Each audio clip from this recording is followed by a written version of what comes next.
حظ عسر يسيبنا وحظ حسن يسيب الاخرين. صاحبي يا صاحبي. كنت مدور شويه عن دار الايتام، كنت باحث شويه في الموضوع ده، فالحمد لله ان انا كنت جاهز. يعني حاسس ان حاجه خلتني مبسوط اكتر بالادوار دي، مبسوط بطريقه نجاحها دي. برضو قطايف هو مثقف فبيقول اشعار بس بطريقته برضو اللي هي شبههم يعني.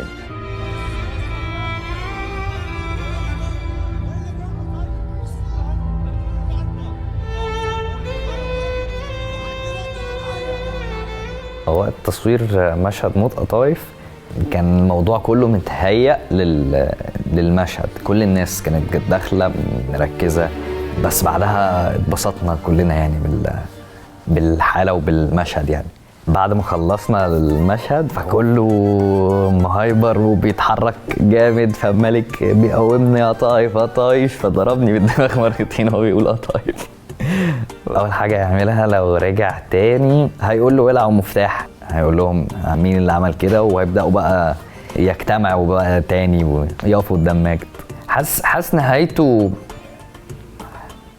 قويه يعني، كشخصيه ماجد هي مناسبه ليها ان هو يقتل قطايف.